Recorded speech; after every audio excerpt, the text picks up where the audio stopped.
ఓం మహాగణాధిపతయే నమః. ఓం గురుభ్యో నమః. ఓం శ్రీమాత్రే నమః. పరమేశ్వర స్వరూపమైనటువంటి జ్యోతిష, వాస్తు మరియు ఇతర అనేకమైనటువంటి శాస్త్రములను మనకు అందించినటువంటి మహర్షులకి నమస్కారం. హయగ్రీవ హయగ్రీవ హయగ్రీవేతి యో వదేత్తస్య నిస్సరతే వాణి జహ్నుకన్యా ప్రవాహవత్. అరుణాం కరుణాతరంగితాక్షీం ధృతపాశాంకుశపుష్పబాణచాపాం అనిమాదిభిరావృతాం మయూకైః అహమిత్యేవ విభావయే భవానీం. శ్రీమాత్రే నమః. ప్రేక్షకులకి ఆ లలితాంబిక అమ్మవారి యొక్క అనుగ్రహం పరిపూర్ణంగా కలగాలని మనస్ఫూర్తిగా కోరుకుంటూ మనం ఈరోజు చెప్పుకోబోయేటువంటి టాపిక్ ఏమిటి అంటే 12 లగ్నాల వారికి ఆయురారోగ్యాలతో ఉండడానికి, ఇటువంటి అనారోగ్యాలు రాకుండా ఉండడానికి చేసుకోవాల్సిన పరిహారాలు ఏమిటి. అది హెల్త్ పరంగా ముఖ్యంగా ఫుడ్ విషయంలో కానివ్వండి, అదేవిధంగా నవగ్రహాలు ఏ గ్రహం దగ్గర దీపారాధన చేయడం అనేటువంటిది కానివ్వండి, మరియు అదేవిధంగా మీరు ఏ దేవత ఆరాధన, ఏ మంత్రాన్ని నిత్యం చేసుకోవడం అనేటువంటిది అని చెప్తాను. అయితే ఇది నేను ఏదైతే చెప్తున్నానో ఇది కొన్ని వేల జాతకాల మీద రీసెర్చ్ చేసి, ఆరోగ్యమే మహాభాగ్యం అంటుంటారు కదా, అనారోగ్యం కంతో బాధపడడం అనేటువంటి చాలా ఇబ్బందికరమైన విషయం కాబట్టి రీసెర్చ్ చేసి నేను సొంతంగా ప్రయోగం చేసి మహర్షులు చెప్పినటువంటి కొన్ని శ్లోకాలని ఆధారంగా తీసుకొని, మనకు మహర్షులే ముఖ్యం మనకి, ఎందుకంటే వాళ్ళు చెప్పకపోతే మనకేం తెలియదు. కాబట్టి ఇవన్నీ చేసింది నేనైనప్పటికీ కూడా చెప్పిస్తుంది కూడా లలిత అమ్మవారిగానే భావిస్తూ మీకు ఒక్కొక్క లగ్నం గురించి చెప్తూ ఉంటాను. అదేవిధంగా మరొక విషయం ఏంటంటే, కొంతమందికి నక్షత్రము, లగ్నము, రాశి ఏమీ తెలియదు. అలాంటి వారు కూడా ఏం చేసుకోవాలి అనేటువంటిది వీడియో ఎండింగ్లో చెప్తాను. వీడియో ఎండింగ్ వరకు వినండి. ధనుర్లగ్నము, ధనస్సు రాశి. ధనస్సు వారికి కనుక చూసుకున్నట్లయితే ఇక్కడ లగ్నం నుంచి 6వ స్థానం శుక్రుడి యొక్క పాత్ర చాలా ఎక్కువగా ఉంటుంది. మీరున్న రోగ శత్రు సంబంధించినటువంటి విషయాలు ఇంకా అందులో తిరుగులేదు. మరి ఈ శుక్రుడు పాత్ర ఎలా ఇస్తుంది అంటే, ఇక్కడ ఎక్కువగా రోగం కంటే కూడా శత్రుత్వం ఎక్కువగా ఇస్తుందండి శుక్రుడు ధనుసు లగ్నం వారికి. మరి దాన్ని తగ్గించేది కుజుడు.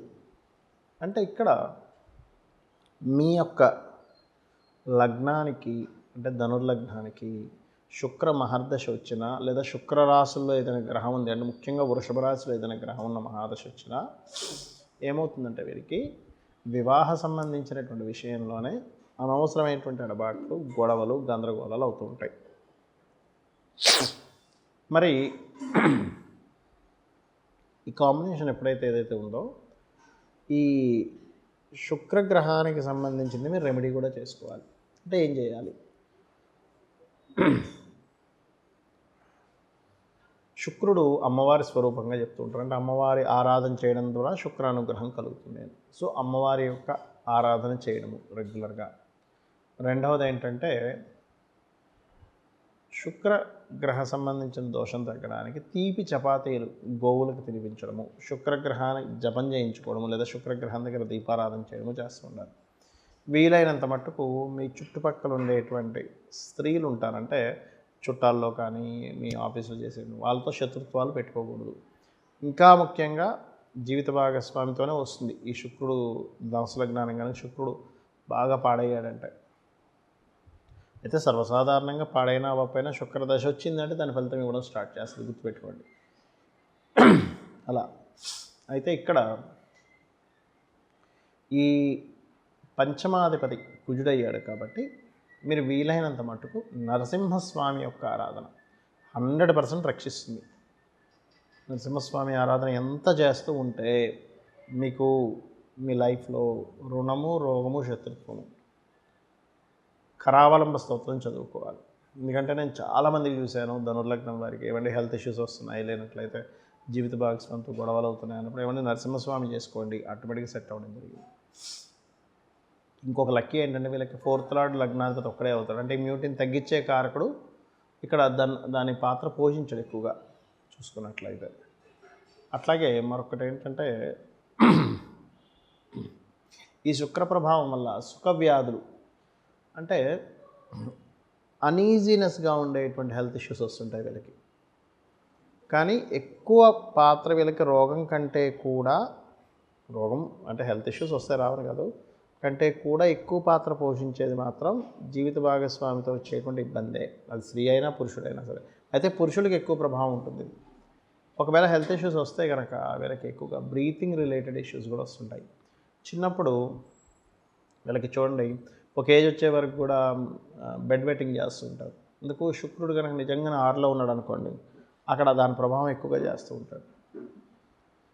ఇక మీరు చేయవలసినటువంటి దేవత ఆరాధన, గ్రహ ఆరాధన చూసుకున్నట్లయితే శుక్ర కుజ గ్రహాల దగ్గర దీపారాధన చేయండి. వీలైతే బ్రీతింగ్ ఇష్యూస్ ఉండేటువంటి వారు ఎక్కువగా శని భగవానుడి దగ్గర కూడా దీపారాధన చేయండి. అన్ని విధాలు బాగుంటుంది. ఇక్కడ ఏంటంటే ఎప్పుడు కూడా మనం ఇందాక నేను చెప్పినటువంటి దీంట్లో పంచమం ఈజ్ మోస్ట్ ఇంపార్టెంట్. పంచమం ఏంటి? ఇమ్యూనిటీ అని చెప్పాను మీకు. రోగస్థానం, రుణ రోగ శత్రుస్థానాలు 6వ స్థానం. అదేవిధంగా రోగాన్ని తగ్గించేటువంటి స్థానం ఎలా అయితే పంచమ స్థానం అవుతుందో ఇమ్యూనిటీ స్థానం, ఇమ్యూనిటీని తగ్గించే స్థానం 4వ స్థానం. అందుకే చూడండి, ఇంట్లో ఒక దగ్గర అలా ఉండిపోకు. 4th హౌస్ అనేది కూర్చోవడం అనమాట. అంటే ఏమిటి? ఒక దగ్గర అలా కూర్చుండిపోయి ఉన్నా కానీ మనకి హెల్త్ ఇష్యూస్ వస్తుంటాయి, నడవాలి అంటూ ఉంటారు. ఆ రకంగా మీరు ఒకటే గుర్తుపెట్టుకోండి, మీరు ఎంత వాకింగ్ చేస్తూ ఉంటే ఫిజికల్గా అంత ఆరోగ్యం. Point number 1. రెండవది ఏమిటి అంటే, నక్షత్రము రాశి ఏమీ లేదనుకునేటువంటి వారు ఖచ్చితంగా సూర్య నమస్కారాలు ఎక్కువగా చేయండి. సూర్యుడి యొక్క పోస్టర్స్ ఎక్కువగా చేయండి. మూడవది, ఇక్కడ ఒక్కొక్కసారి ఏమవుతుందంటే, మనం ఎంత పంచమాధిపతిని తీసుకున్నా ఈ పంచమాధిపతి వెళ్ళి మరొక గ్రహంతో కలిసి ఉండి వాళ్ళ యొక్క పర్సనల్ చార్ట్ ద్వారా మారిపోతూ ఉంటుంది. ఇందాక నేను చెప్పినట్టుగా ఇప్పుడు మేషానికి సింహం మన రవి అని చెప్పుకున్నాము, వృషభానికి బుధుడు అని చెప్పుకున్నాము, మిథునానికి శుక్రుడు అని చెప్పుకున్నాము. ఇలా ఒక్కొక్క దానికి పంచమాధిపతి చెప్పుకున్నాం. అలాగే షష్టమాధిపతి ఎవరు అని తెలుసుకున్నాం. కానీ ఇక్కడ ఏమవుతుందంటే, సమ్ టైమ్స్ ఈ పంచమాధిపతి ఇమ్యూనిటీ ఇవ్వవలసినటువంటి కారకుడే గనక మీకు వక్రించిన నక్షత్రాల్లో, గ్రహ నక్షత్రాల్లో లేదా వక్రించిన ప్లానెట్స్తో కనెక్ట్ అయి ఉన్నప్పుడు ఏమవుతుంది, దాన్ని ఆటో ఇమ్యూనిటీ డిజార్డర్ అంటారు. అంటే వాళ్ళ ఇమ్యూనిటీయే వాళ్ళ మీద దాడి చేస్తుంది. అప్పుడు అర్థం కాదరే ఏంటి ఇట్లాగా. అప్పుడు మనం ఏం చేయాలంటే, అది ఏదైతే దాడి చేస్తుందో దానికి కూడా దానం ఇవ్వాల్సి వస్తుంది. ముఖ్యంగా 6వ స్థానాధిపతి ఎవరైతే అయ్యారో మీ లగ్నం నుంచి వాళ్ళకి దానం ఇవ్వడము, 5వ స్థానానికి సంబంధించిన మంత్ర సాధన చేసుకోవడం చేయండి. ఇందులో సమ్ టైమ్స్ పాపగ్రహ మధ్యన ఉంటుంది. ఒక్కొక్కసారి ఏమవుతుంటుందంటే, అగ్నితత్వ రాశుల్లో ఉంటాయి కాంబినేషన్స్ అన్నీ. అలాంటప్పుడు హోమాలు చేయడం ద్వారా తగ్గుతుంది. భూతత్వ రాశుల్లో ఉన్నప్పుడు ముఖ్యంగా మీకు దానం ఇవ్వడం ద్వారా తగ్గుతుంది. వాయుతత్వ రాశుల వల్ల పర్టికులర్గా మీరు స్తోత్ర పఠనం ఏదైనా చాంటింగ్ చేయడం ద్వారా తగ్గుతుంది. జలతత్వ రాశులు తర్పణాలు, అభిషేకాలు చేయడం ద్వారా తగ్గుతుంది.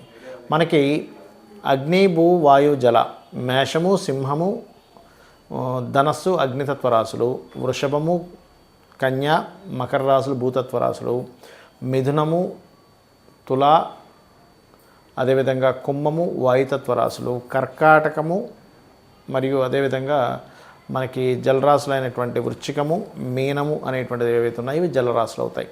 అంటే అగ్ని, భూ, వాయు, జల మేషం నుంచి వరుసగా తీసుకుంటే అగ్ని, భూ, వాయు, జల వరుసగా అవుతూ ఉంటాయి. అంటే మేషము, వృషభం, మిథునం, కర్కాటకం, అగ్ని, భూ, వాయు, జల. మళ్ళీ సింహం, కన్య, తుల, వృశ్చికం, అగ్ని, భూ, వాయు, జల. ధనస్సు, మకరం, కుంభం, మీనం, అగ్ని, భూ, వాయు, జల ఇలా తీసుకోవాలి. అయితే ఇక్కడ కొన్నిసార్లు మీకు దాన సంబంధించినవి అవనప్పుడు దానము వీటన్నిటితో కూడా ఇంకా సరిపోదు. ఎందుకంటే పూర్వజన్మ కర్మ వల్ల మనకి ఇది వస్తూ ఉంటుంది అనారోగ్యం అనేటువంటిది. అంటే పూర్వజన్మ కృతం పాపం వ్యాధి రూపేణ పీడితం.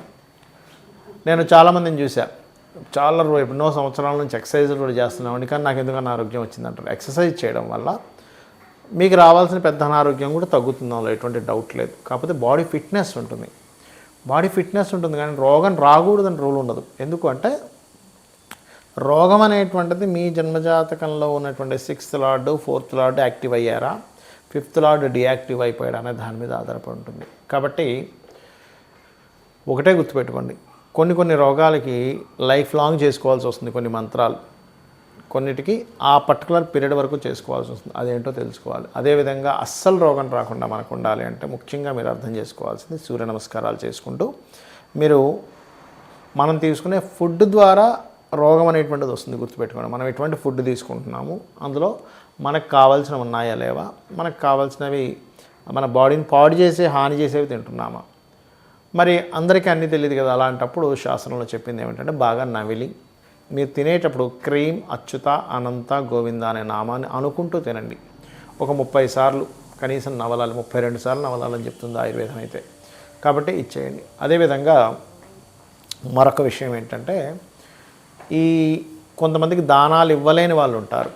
ఏమండి మేము దానం ఇవ్వలేను, నా దగ్గర డబ్బులు లేవు, కానీ అనారోగ్యంతో బాధపడుతున్నాను అనుకునేటువంటి వారు ఓం సర్వవ్యాధి ప్రశమని సర్వమృత్యు నివారిణి అగ్రగణ్య అచింత్య రూప కలికల్మషనాశిని నమః చేసుకోవాలి.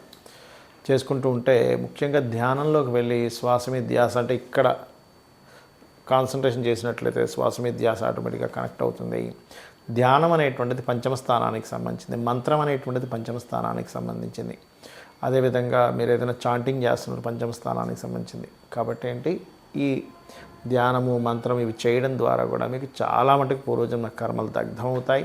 అందులో ముఖ్యంగా లలితా సహస్రనామాలు, సూర్య నమస్కారాలు, మీకు దగ్గరలో ఆలయం ఏదైనా ఉన్నట్లయితే ఆ యొక్క ఆలయాలకు వెళ్ళి అక్కడ మీరు ఏదైనా సరే మీకు తోచినటువంటి పరిహారం చేయడము, అంటే అక్కడ మీరు సేవ చేయడం ముఖ్యంగా చేసినట్లయితే ఖచ్చితంగా మీకు ఉన్నటువంటి అనారోగ్యాలు తగ్గాలని, అమ్మవారు మీకు తగ్గించాలని మనస్ఫూర్తి కోరుకుంటూ శ్రీమాత్రే నమః.